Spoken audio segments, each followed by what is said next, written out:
Per-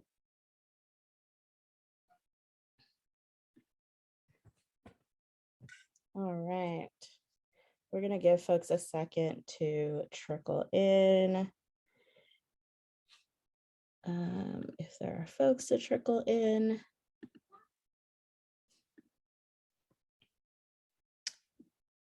All right, so welcome everybody to our April meeting. We are going to be discussing having a whole meeting about transportation today. This is a topic that's close to my heart, so I'm excited for the conversation. Some of this conversation today is a follow-up to we had J.D. Deb a few months ago talking about the transportation priorities plan. And she's going to be talking about work that she's been doing since. Before we get started, I have two things that I want to announce and say. One is just a general conversation or just a general announcement about the city staff role on these meetings. What we're hoping for is, or what we want to be clear, is that the city is coming in an informational capacity and will take our feedback and questions back. I think in our pre-meeting, I think, Stephen, you said it well, like we're trying to work collaboratively. And so that means that we don't want this space to necessarily be a gotcha space for the city where we're asking them to, address or, directly make statements. We really want to be able to give them feedback, let that, settle, and then be able to give time and updates. And we will be a lot more intentional about making space and time for city updates on subjects matters that we care about the most. So that's announcement one. Announcement two is more of a framing for today's conversation. Was it Tuesday, Moyes, that we did this? Days of the week. On Tuesday, Climate Plan released a report card on transportation funding. Moyes just dropped it in the chat. What this does is it breaks down 10 state programs and shows how well they address climate, equity, and public health goals. One of the reasons why I think it's important to talk about this here is because in that report card, one of the things we say is just how complicated transportation, funding and decision-making is. I mean, I'm being really hyperbolic, but it feels like no road is funded and planned the same way in our state. Sometimes the city controls it, sometimes the county controls it, sometimes the state is in charge of it, and who funds it isn't always who maintains it. And it's just this complicated, convoluted system. It makes my son grumble. And so at a statewide level, we've been working to try and figure out how we simplify it and how do we actually evaluate programs. And it's something that I think we should do at a regional or local scale too, is really figure out how, if a community wants a crosswalk, how do we fund that? How do we advocate for that? How do we make that happen? And so I think over the course of the next couple of months, it's something that this group can also help inform, is how do we think about the process of our transportation system and potentially do a Sacramento version of this report card. So with that, hold on, I gotta turn the cartoons down. With that, we're gonna do a poll because, let's see. Go ahead and answer the poll. JD Dub, Jennifer came ready to talk about all things transportation under the sun, potentially. But we want to see what you guys would be the most interested in hearing about today. So go ahead and take a few minutes to do the poll.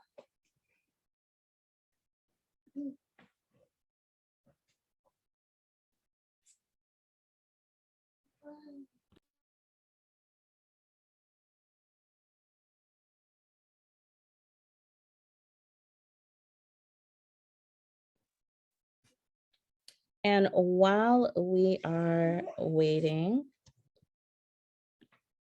or it looks like we have almost all the responses in. I'm going to give it like 30 more seconds for folks. And so there's a lot of things happening on the transportation horizon. JD Dub is going to talk for about 45 minutes. And then we're going to just do a quick 10 minutes at the end to talk about just the transportation tax that is also potentially on the horizon. So a pretty fun conversation. All right, I'm going to end the poll and share results. There we go. So I would say the transportation priorities plan is second, and then the big transportation projects should be on the horizon, but you guys all got it. All right, JD Dub, I'm going to pass it to you.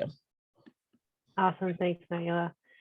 Everybody, it's good to see you. My name is Jennifer Donlin Wyatt, otherwise known as JDW, JD Dub, because there are many, many Jennifers in the world. And so I go by either. Hey, you also works this evening if you want to ask a question. And I hope it's not 40 minutes of me talking at you, but I hope this is more of a conversation. I will share my screen, and I'll be honest, I'm not the best at seeing Zoom and the screen I'm presenting at the same time. So feel free, Moise, maybe you can help me out. I don't know if you're good at the technology. Great, awesome. So let me know if folks have questions. So my name is JDW. My pronouns are she and her, and I manage transportation planning for the city. So my job at the city is to think about long range planning. What do we need? How do we figure out our mobility needs, and then set up ourselves for that? So my team is a mighty team of 3 right now. So me and 2 other folks. Not a lot of folks for a city of over 500,000 people and 100 square miles, but we're doing a lot of work. And so we do area transportation plans, corridor plans, we do policy like our complete streets policy, working on a policy around ensuring access for those walking and biking around construction or events. We're also looking, we manage our shared mobility program around shared bikes and shared scooters. So basically anything that doesn't fit in with the engineers in our department typically comes to my team when it thinks about mobility. And so, so it looks like the polling said that folks want to know about what's on the horizon and know about the transportation priorities plan. I think the transportation priorities plan really sets us up for what's on the horizon. So maybe I'll talk about that first because we did some big work on that. And then I'll move into what's on the horizon, and feel free to holler at me whenever you have a need. Oh, I cannot share my screen. Technology in the mix. You should be able to now. Awesome, thank you. Oh, there we go. All right. I gave a title slide only because I'm like, well, maybe folks will want to see what I'm going to talk about. But hold on, I want to make sure I can see some of you, so I'm fixing what you look like. Okay, great. So I'm going to talk about the transportation priorities plan. So I was here a couple of months ago. I can't remember exactly when it was, but a little bit back and talked about it. And so I shared that the city has over 700 approved projects. That means that we worked with the community, we developed a plan, and council adopted it and said, staff, go do that. So 700 of them since the year 2000 that have not been implemented. That's a lot. And we think they're going to cost about $5 billion, which we don't have. And so we figure out how to prioritize them. There is about $42 million a year, most of which is grants. And so grants are competitive. You don't know what you're going to get. You hope you apply for 5 and hope that you get 1. But given that we think it would take over 100 years to do what we currently have planned, not even including what we don't know we need to do, and that we haven't worked with our communities to identify. So it's a big deal. So this is where we are in the process. So the big orange squares down below are touch points of the community. Our community is plural.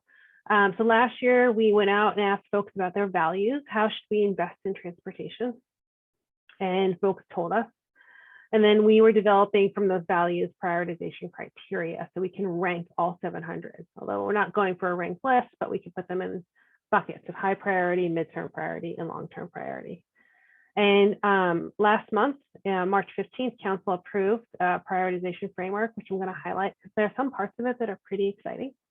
And now, right now, our consultants are applying that criteria to the 700 projects.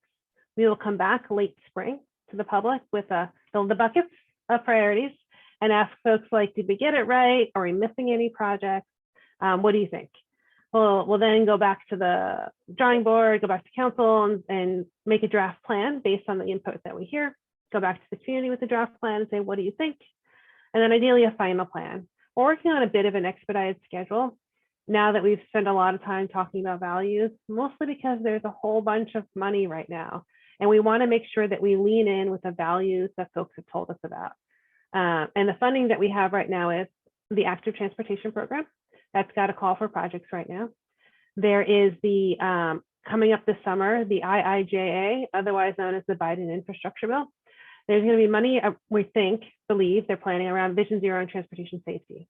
We have a high need around transportation safety, so we want to be ready for that. SACOG, which is our metropolitan planning organization that takes a lot of our state and federal dollars and divvies it up to us, but it's all competitive. They'll have a call for projects this fall. And so there's just a lot going on. And so we want to make sure that the community values are guiding what we apply for grants. So we did a lot of outreach and we even talked with you. We did virtual gatherings, an online survey, a paper survey, and we attended existing meetings. We even did videos. And so this is Mr. Glenn Jackson, who introduced himself one day at council where he came on his own with his mom and said, transportation is important to me. I'm a young man in Sacramento, and this is why it's important. So with his mom's permission, he participated in our videos. Our online survey and our paper surveys were available in Chinese, English, Hmong, Spanish, and Vietnamese.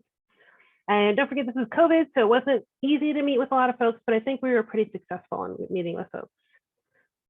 We focused our community engagement where we weren't hearing from. So in April, when we started our community engagement, you'll notice no survey responses in North Sacramento and few in South and Southeast Sacramento. So this is where we focused our engagement, working closely with community leaders and community partners to say, who do we need to talk to? How can we get the word out? And so over the course of 2 months, we made progress.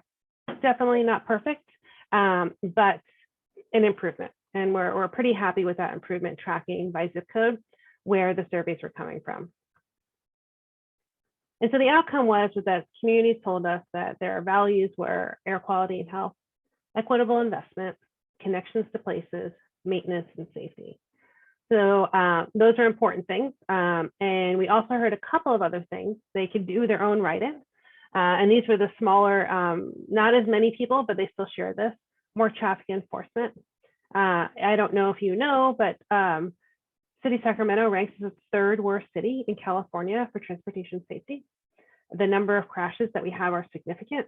And the number of fatalities we have is significant. We had 50 fatalities last year in 2021 on our streets. You could say that as a stat, but think about it, 50 people died.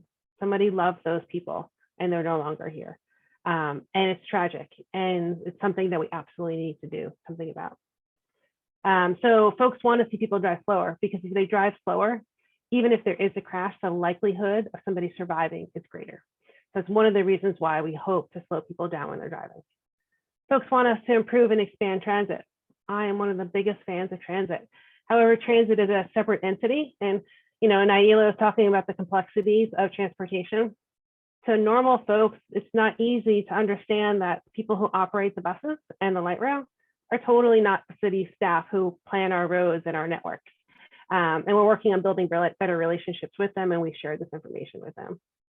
In traffic calming, again, slowing drivers down. So this is what folks shared with us. And so we had to put it into our planning jargon. And so this is how we organized it. The values folks told us is improve air quality and health, provide equitable investment, access to destinations, improve safety, and fixing and maintaining the system. And this is what they told us are the criteria. And that's encourage projects that encourage walking, biking, transit, and electric vehicles. Equitable investment is investing in communities that lack basic infrastructure. I'm sure that you know that there are some neighborhoods that have much better transportation infrastructure than others. And there are many neighborhoods in Sacramento that don't even have the basic infrastructure. And then investing in communities that have been recipients of racism and bias. Then providing access to destinations. And we asked folks, what destinations do you want to go to?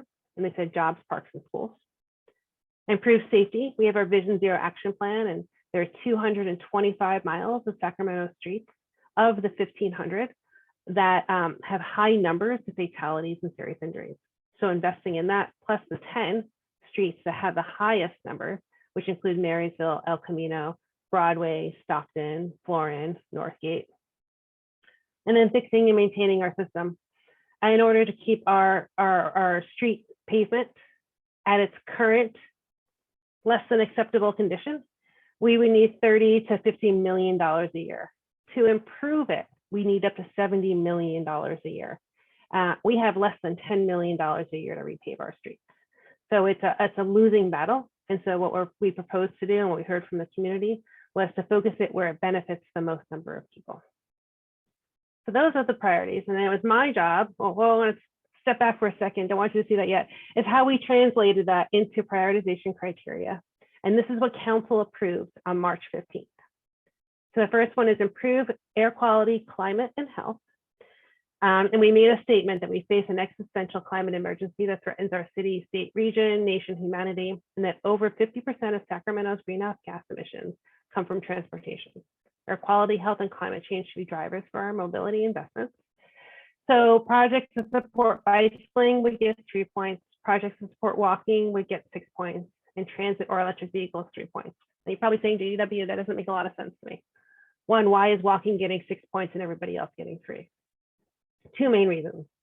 Everybody walks, whether you're walking from your parked car to a restaurant or you're a kid walking home from school. Everybody walks. And in fact, walking you can do no matter how old you are or how young you are. And so it's all inclusive. We also know that people walking are well overrepresented in our crash data. So making improvements to walking is essential. The other question, you're like, why is transit and electric vehicles grouped together? That's kind of weird. And it is kind of weird, but we were trying to fit things together. So thinking about what the city has management over, we cannot give you rebates for buying an electric vehicle. That's not the role of the city. That's the state and the federal government. But what we can do is policy work, right? So we can do policies that new development have EV chargers. We can seek those limited grants to put in publicly available charging stations. And Jennifer and her team have been fantastic at winning us a lot of money to get a lot of those in the public rights of way. But it's limited how much we can do as a city around electric vehicles. So we didn't want to not include it because it's very important. But we also didn't want it to be its own little sub criteria, because then very few projects could achieve full score for this category. So we grouped it with transit. And then supporting transit, since we don't operate transit, would mean putting a sidewalk to a bus stop or putting in a crosswalk so you can cross the street to get to that bus stop. So that's the transit piece. The next one is something that I'm the most excited about, and that's providing equitable investment. So we opened it with a statement that says that Sacramento acknowledges historic racial inequalities and that we are committed to transparent, deliberate, and actionable solutions that will remedy those inequalities, including the impact that air quality and climate have on neighborhoods. And so the first one is that we want to benefit those neighborhoods that lack basic infrastructure, to invest in those neighborhoods. And that includes specifically sidewalks, streetlights, bikeways, trees, and traffic signals. And we also want to benefit communities that have been recipients of racism and bias, and this is the first.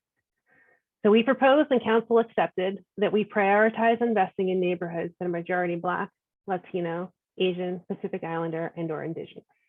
And that's a first. The first to use race rather than a proxy such as poverty. And I'm really excited that City Council supported that move. The next one is access to destinations. This one is not too complex. So the community told us that they want access to jobs, parks, and schools. And we said, okay, we're going to give points to projects that provide access to jobs, parks, and schools. That one's pretty simple.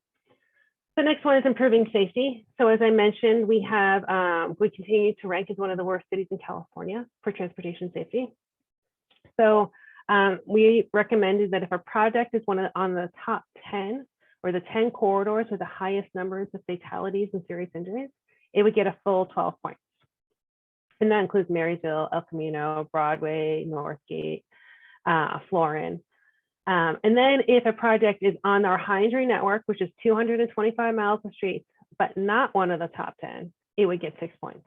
In addition, we did a number of Vision Zero school safety studies, and those are problematic areas around schools that have demonstrated systemic safety issues. So they'd also get 6 points. And then fixing and maintaining the system. I know that our crummy streets, the conditions of our streets, which is called a PCI or Pavement Quality Index or Condition Index, that our streets are rough. And as I mentioned earlier, we need $30 to $50 million a year just to keep them at their current rough condition. And we don't have that. We have less than $10 million a year. So what we do is prioritizing them, is our repaving and our investment based on the number of people it serves. So is it connecting a lot of folks to a regional park, to a school, to a community center? So we're looking at that. And then improving our traffic signals. I don't know if you noticed that some of them are older than me, almost as old as my dad, and they can't do some basic things like put in a left turn light, right? So you have the green light to turn left and everyone else is held, the basic safety feature. There are many that just can't do that. And traffic signals cost over $1 million each. And so prioritizing that sort of investment where it's needed when a project upgrades a traffic signal. The council approved these. And so the next steps are that we took it to council on March 15th and are working closely with our consultants to apply these metrics to all 700-ish projects so that we can create those buckets of high priority, midterm priority, and long-term priority. In May and June, we're going to come back to our communities and say, these are the buckets. What do you think?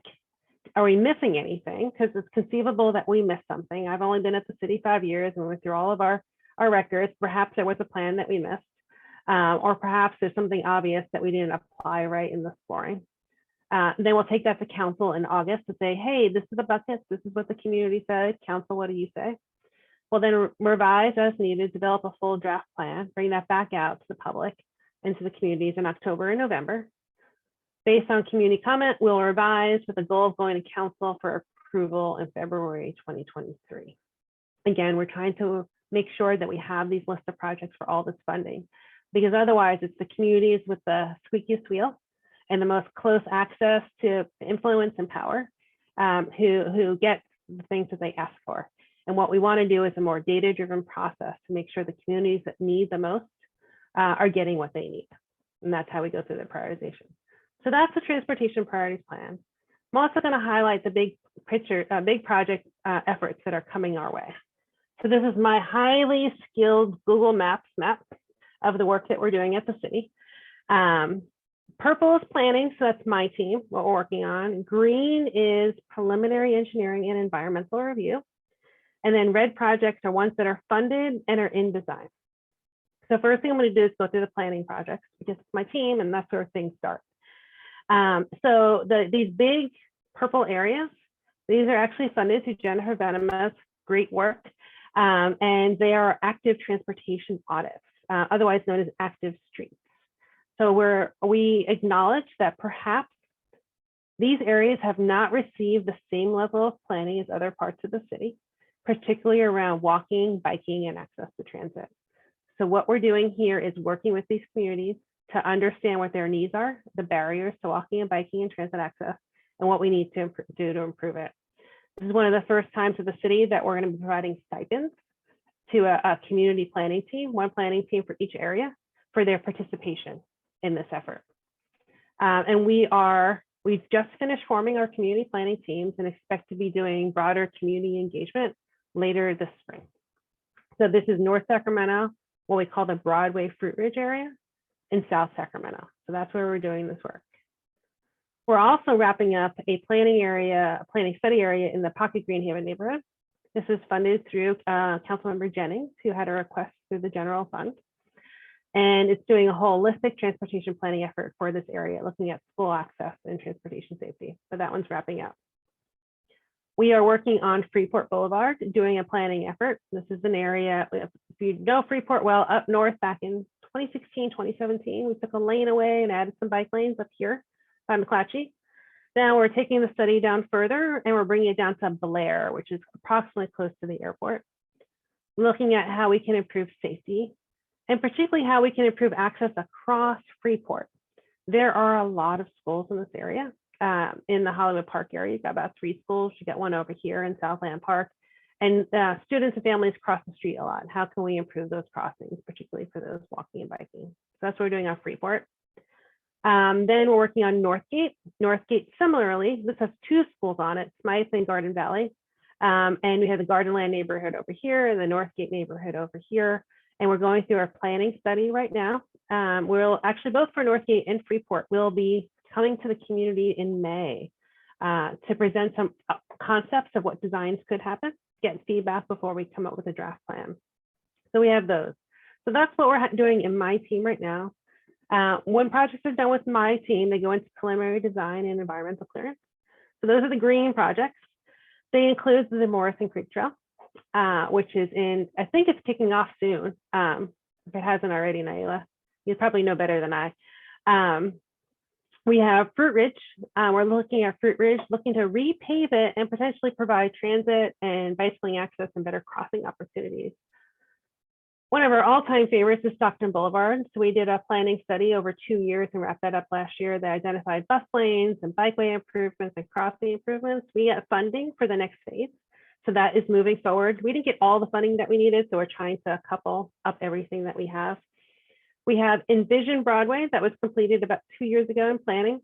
And we have funding for preliminary design and environmental, which would include a road diet on this section of Broadway through Oak Park, a lot of crossing improvements and traffic calming opportunities. And then Broadway between MLK and Stockton. It's one of our Vision Zero top 5 corridors, of corridors with the highest numbers of fatalities. And in fact, we had 3 fatalities on this corridor in the most recent months. We're trying to expedite this process, this corridor forward quickly to slow folks down. And Franklin Boulevard, which is a complete streets project that we've received funding for the first 2/3, but not yet for the last third, but we're in that design process for it. And then we have our funded projects. So, Sacramento River Parkway, we have some funding, but not complete funding for this one, but we're in design for this one. We have funding for this portion of the Sacramento River Parkway, and I believe construction is going to start in the next year or so. We have funded and fully done the Del Rio Trail that should break ground next year and should be about a 2-year construction project. We have Vision Zero Florin Road right by the light rail station and Luther Burbank High School. This project, again, one of the top 5 or 5 corridors with the highest number of fatalities and serious injuries, and we have youth and transit. We're going to be doing a number of safety improvements here. Two Rivers Trail is mostly funded. It's fully funded. We're waiting for the levee people to finish their levee work before we can go in and do our construction. And then we have another one of my favorite projects is El Paso Boulevard, Marysville, and then El Paso splits off from it. It's a road diet by a school to calm traffic down. It's currently a 4-lane roadway that just open with a lot of speeding, so we want to slow folks down. And Bell Avenue sidewalks and complete streets project up here. So those are the big projects that we have. I wanted to highlight, I don't know if any of you participated or saw the climate and transportation workshop that we had in February with City Council. In that workshop, we talked a lot about the relationship between climate change and transportation, because I don't know how much you've talked about this, but 56% of the city's greenhouse gas emissions come from transportation. And one way to address that is to reduce driving trips. And so staff proposed we call them the 7 big ideas, which include a number of bikeway superhighways. So the Jackrabbit Trail, closing some gaps. It's already there, it just has some gaps in the network. Closing a gap in the Niños Parkway. Building the Morrison Creek Trail and then connecting it into the neighborhoods up north. If you haven't biked the 58th Street bikeway, it's not an official bikeway, it just happens to be one of my most favorite to use in that part of the city, but it needs a little bit of improvement over here. MLK with some traffic calming, 24th Street with a road diet and traffic calming. A lot of projects like this with the bikeway superhighways and some low stress bikeways within 4 miles of the grid. And then our biggest idea, which is big for us, realize that we're government bureaucrats and we often don't go out on a ledge and do things that are risky. We proposed, even though the Stockton Boulevard plan only included a small segment of bus only lanes, because it would create a lot of traffic congestion for those who are driving their own car, we decided to throw caution to the wind and to actually just say, you know what, let's do a bus lane on Stockton Boulevard. If we're really going to say that we want to get folks on the bus.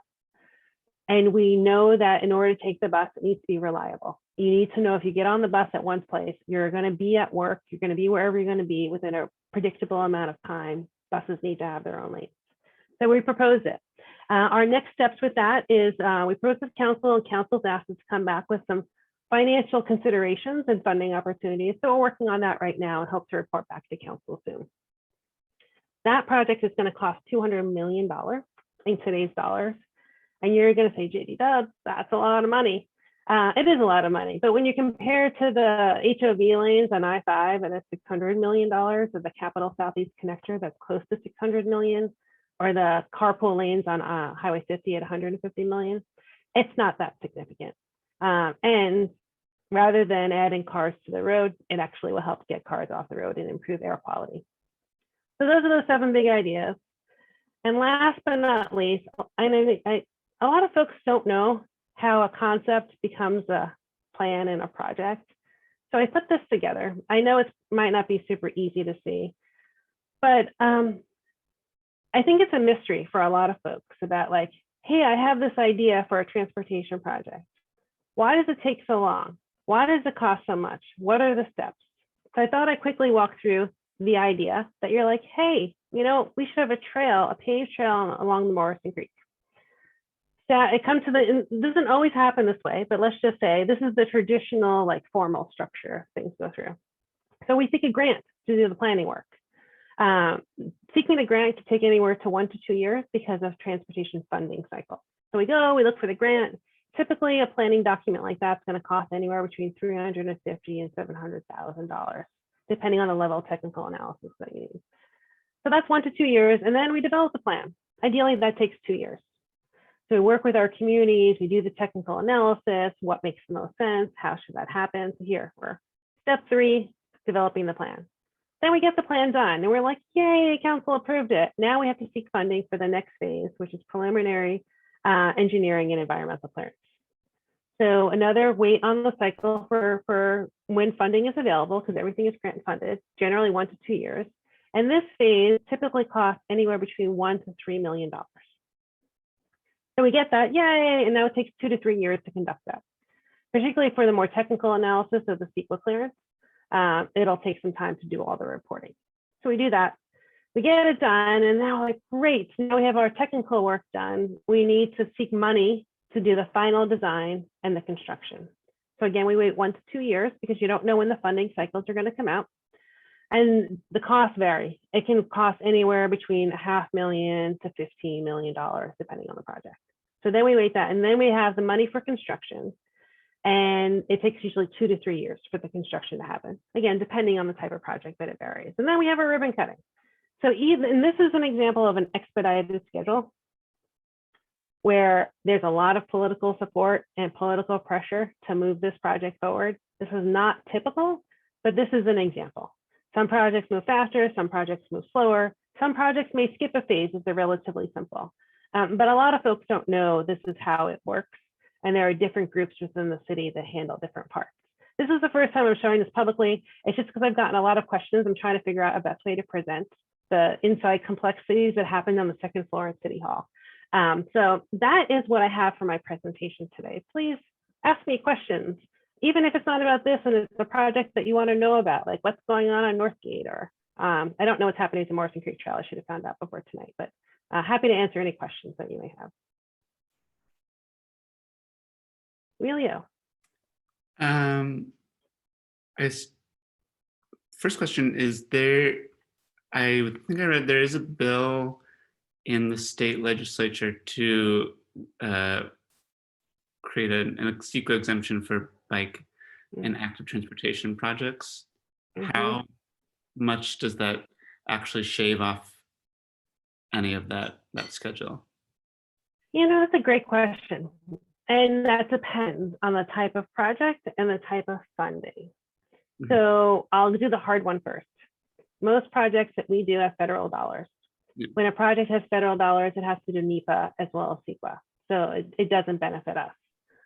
Now, if it is, I'm going to give an example of a simple project where, remember in 2018, we did a bunch of road diets on the grid and we put in our separated bikeways. That was relatively easy because our programming SQL work had already been done high level as part of the Central City specific plan. We weren't digging in the ground, no traffic signals were moved, and essentially we were just changing the paint on the roadway. That is where we could take advantage of that. Anytime you're digging into the ground or doing big traffic signals, it makes it more difficult and we're unable to take advantage of it. My understanding, there are a lot of transportation bills at the state level this year, and I can't keep track of them all.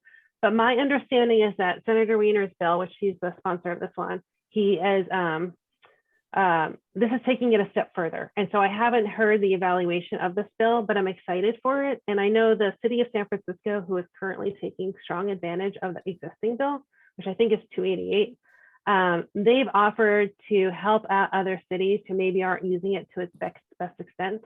And we're excited for that opportunity. So our environmental folks are going to talk to San Francisco's environmental folks. And one other question is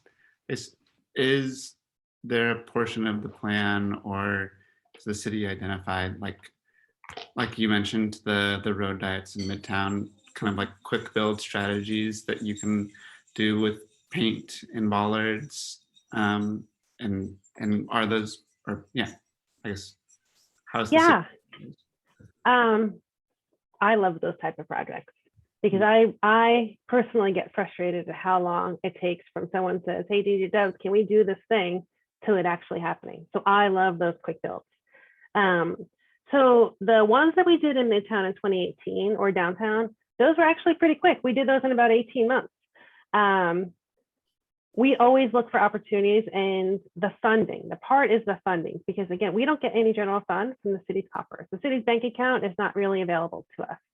So how we operate, maybe I need to add this to my how-to piece, is we have funding from Measure A, the existing Measure A sales tax, and that funds my time, my salary, the work that I do. It also funds smaller projects, like if there's a crash and we need to replace some signs. And so it's not really available for those quick builds. What we did in 2018 was the mayor gave us $2.2 million of general funds. And we had to spread the peanut butter very thin, as council would say. And so each council district got about $225,000 that was specifically for active transportation. At the time, Councilmember Hanson, who oversaw downtown, that was his priority project. And he also had some other money for a project that didn't move forward that he added to that to make that project happen. What we got in north of Thomas was a new crossing of the Jackrabbit Trail, where we put in a new signal so folks can cross. So we worked in the pocket, it was another trail crossing. So we worked with each neighborhood, but it's very rare that we get that type of money to be able to move that quickly. Although I'm looking for ways to make that happen more often. Great. I guess the answer is, if we want more of those, we should get in touch with our local council member. Yes, yes, I would say absolutely. I know that our general fund budget is pretty tight, and I actually have not kept up with all the things that are happening in council the last 2 weeks, but I know that that's been a lot. And so the city has a lot of obligations, but I think it's always important to let your council members know how important transportation is to them. To you, so that they know that their constituents care about transportation, and the mayor as well. Great. Thank you. Mm-hmm. All right, Charlie, I think you had your hand next. Thank you.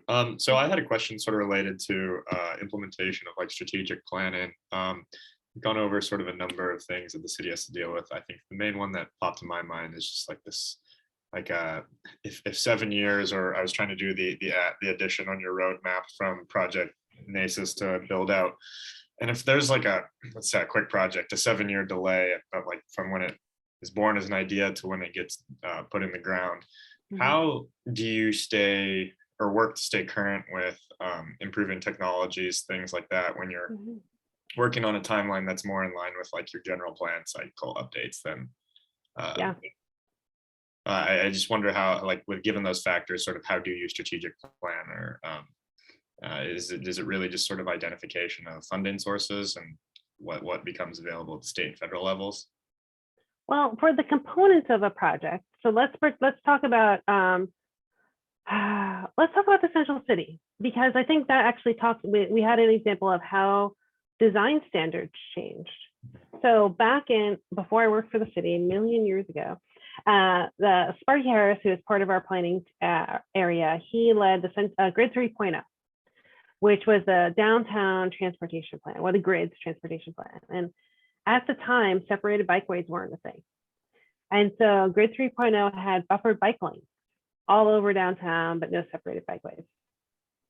And then it was incorporated into the Central City Specific Plan. And we were just getting familiar, and California was just, we followed guidance. And so you might not know, and I shouldn't have assumed this, every city has to follow design standards. And those design standards are set forth by the state and the federal government. The two documents that are the Bibles of my engineers that I work with are the California Manual on Uniform Traffic Control Devices, the CAMUTCD, and the Highway Design Manual. And those tell us whether or not we can or can't do things like a class 4 or separated bikeway. So in that process, the MUTC, they came out with an addendum to the MUTCD to allow for class 4s. So we got that in the Central City Specific Plan. And then when the mayor gave us that money, which was really exciting, we said, you know what, we haven't figured out how to design them. The state really hasn't quite figured them out, but we'll try. We'll figure it out as we go. So we adapt as time goes on. Or if we're talking technology, traffic signal technology is continually updating. And so it comes down to if we're doing a project and we're in that planning stage, we know we're going to get a new traffic signal. The details of the components of that traffic signal aren't important until that last phase, when we're doing our final design. And then it's going to have the fancy detection, the AI technology, all of that fun stuff that our folks in our traffic operations centers love, and gives us great information and great data. So there are different pieces on how we try to stay on top of things. More importantly, I think, is the things that we don't touch are incredibly outdated. Like there's a traffic signal near my house that was from when I live in East Sac by the old Sutter Memorial Hospital, and that traffic signal was put in for the Sutter Memorial Hospital, and it's still there. I mean, it is old and it cannot detect bikes. It's just ancient. And it's not going to get updated anytime soon. Not that East Sacramento needs investment. It doesn't need investment. Other neighborhoods need more investment. But it is technology that is ancient and is not going to be updated in the near future. Okay. Steve. Thanks so much, JD Dub. Great presentation. I really enjoyed it. Very comprehensive. Thank you for putting that together. I guess I'm just trying to personally, in my own mind, square, and I think you did a good job emphasizing this at the end, is just, the duration of time that it takes to kind of get a process, a plan, an idea from sort of from the idea phase to the actual breaking ground, something on the order of, if you add them all up, it's like minimum 10 or 11 years, I'm guessing.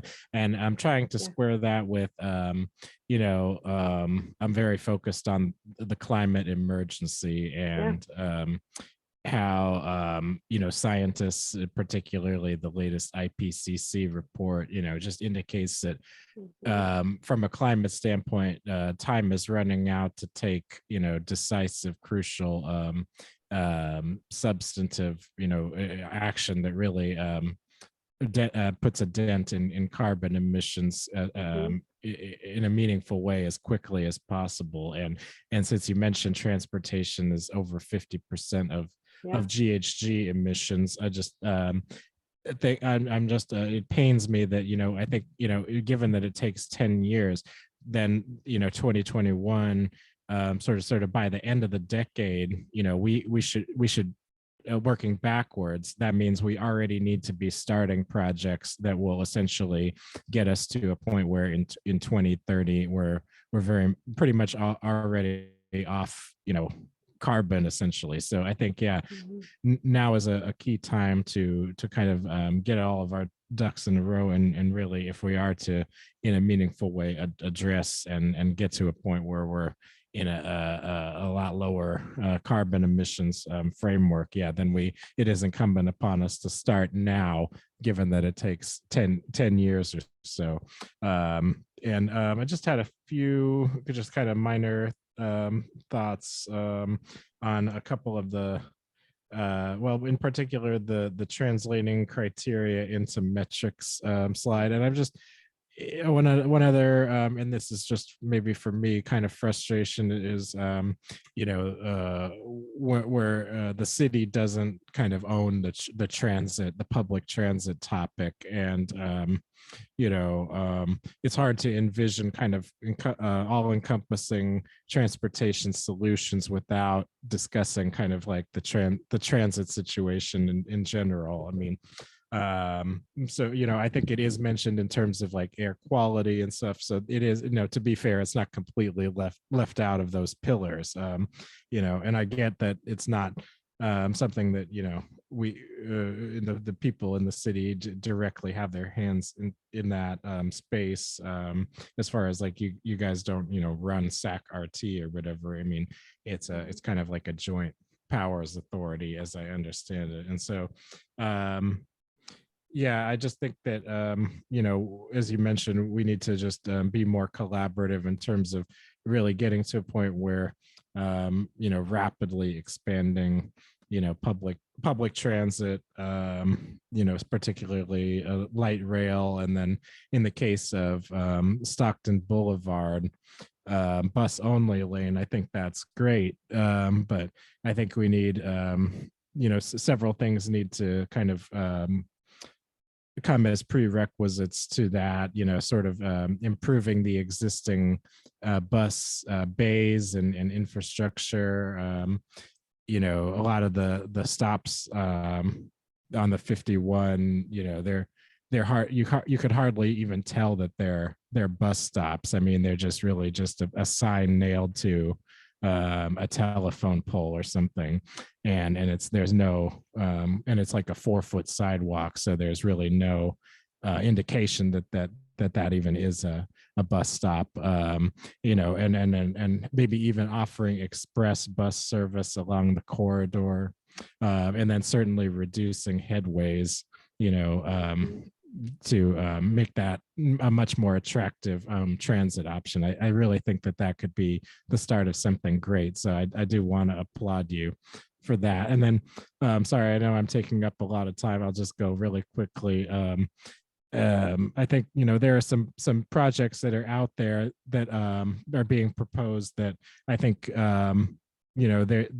don't make a whole lot of transportation sense. For instance, this Elk Grove to Folsom, as I call it, the freeway to nowhere, that is not consistent with our climate goals, and I think it isn't incumbent upon somebody has to take a stand and just publicly denounce that as a project and say that this is not compatible with where we want to be as a city. It's going to create basically a whole new green belt that's sort of ripe for development in that corridor, and that's again not compatible with our climate and our transportation strategy. The last thing that doesn't make a whole lot of sense is I understand that there's going to be a project that's proposing to have basically another train line come up from the Central Valley, and they were proposing that one of the stops was going to be, they were going to put a train stop or a train station in the middle of Midtown. I think it was like 16th or 19th Street. And that basically makes literally zero sense at all. It needs to, go and stop at the Union Station, that's already been established for stuff like that. I mean, having two different heavy rail stations in a city our size, it doesn't make any sense whatsoever. So in terms of transferring between them or transferring to another form of transit. So anyway, again, I'll stop there, but thank you all for and thank you JD Dub for that presentation. Absolutely. And I know we're running short on time, but I encourage you to invite the train folks to come talk to the group if you're doing more transportation conversations, because it's actually going to connect into Natomas. So it's also a great opportunity to provide transit between Natomas and the grid. And so this is another way at looking at VMT reduction. There's a whole story behind that whole thing. I think the one other thing I wanted to get to, I saw a question come up in the comment box from a participant, and I wanted to make sure that I answered that question. So it's from Kim Son, and it says, what's going on with the opportunity to bike along the Sacramento River to and from downtown in South Sac and Pocket Green Haven? So we are working on, I see there's 2 sections of that in the big pocket. Garsha Bend up to Arabella Way, that project is funded, and we're going through the process to get access to the property to pave that trail. And we are also waiting for the levee work to be done, because there's a big levee project going on in our region, if you haven't noticed, and it's a big effort right there. So that one is funded. We're looking for funding for the next phase, which is Arabella Way, essentially up to 35th. And so that we are in the process of design, looking for that construction funding. And so that is, I think, in the near term. I wouldn't say immediate term, but near term likely happening. Realizing that this plan has been around since the 1970s, and there is 0 progress made on it. And so Councilmember Jennings decided this was a priority, and gosh darn it, staff, you were going to get it done. So we're working on that right now. I think it's going to be a longer term endeavor for the Little Pocket. But if you're familiar with the area, if you take Big Pocket up to 35th, 35th has bike lanes that go east-west, and it's a relatively low-stress street, single-family homes, bike lanes, on-street parking, connects you to the new Del Rio Trail. And the Del Rio Trail will bring you down to South Sac, or it'll bring you right up into the grid.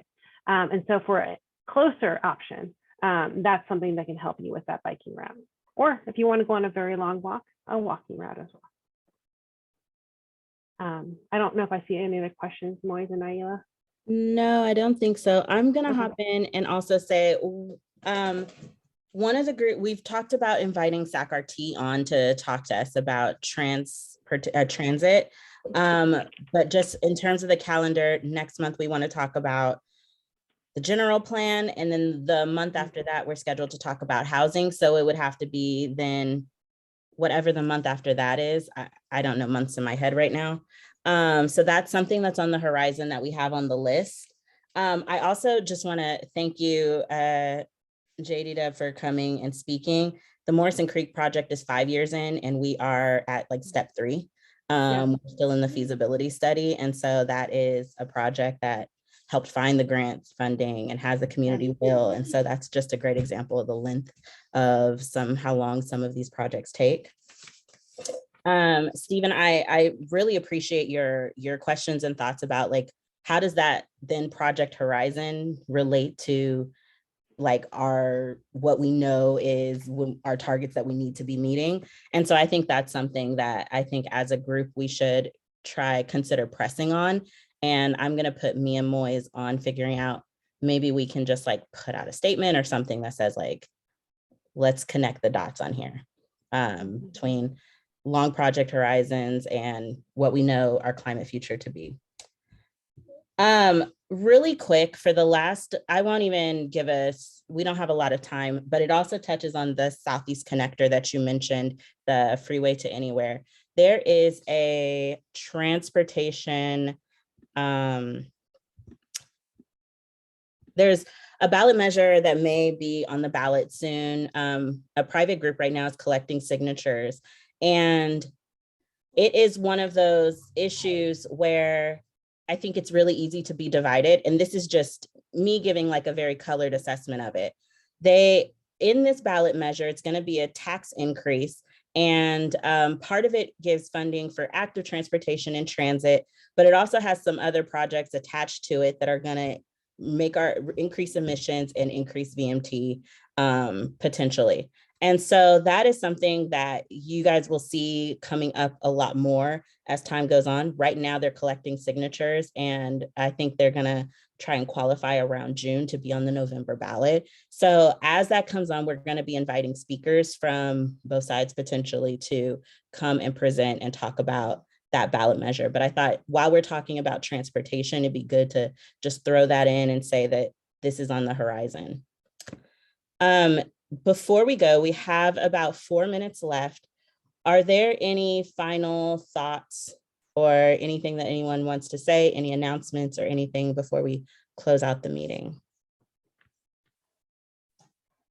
I guess one final question. I think we all thought we're thinking a lot about that timeline. And is there anyone working or any way we can plug into efforts to shorten that timeline? That's a great question. I think that more cash on hand, to be frank, right? So the process that we have to go through and the hoops that we have to go through. The great example is when the mayor first came on board and he gave us $2.25 million. We were able to do a lot with that because it was local dollars. We didn't have to ask, a million different people for. And so I think that's really important. It's the funding piece, is getting that funding, and then staff can expedite the process. And of course, letting your electeds know that this is important to you to move quickly. And then we can come up with ways to do faster builds like we did back in 2018. Some of them can't be faster when we're talking about sensitive wetlands, those sort of things. But for things that are on street, that's a lot easier. Yeah.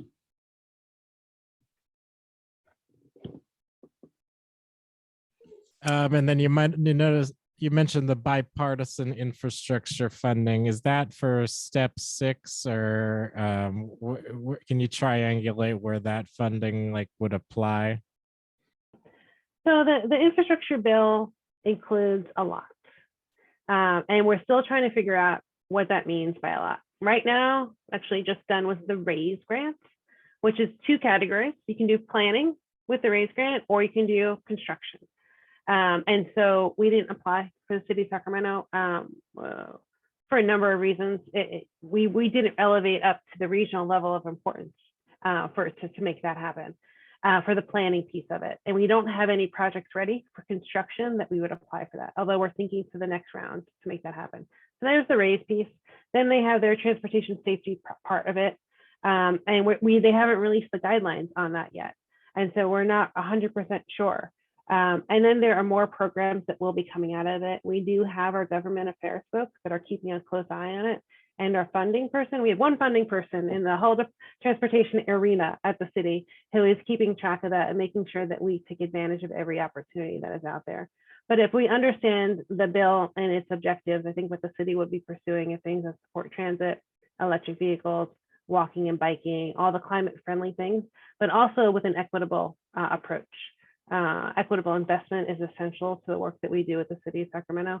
And so making sure any grants that we do, particularly going after the federal funds, are related to that.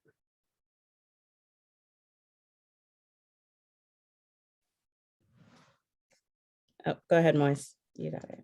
No, I was just going to say thanks, JDW, for that update. And then Jennifer Venema, you also shared this in the chat, but we do have April as Earth Month. And so there are Earth Day announcements. First, that the Sacramento Environmental Justice Coalition is hosting an Earth Day mixer on the history of environmental justice in Sacramento on April 23rd at the Fruit Ridge Community Collaborative, and the registration link for that is in the chat.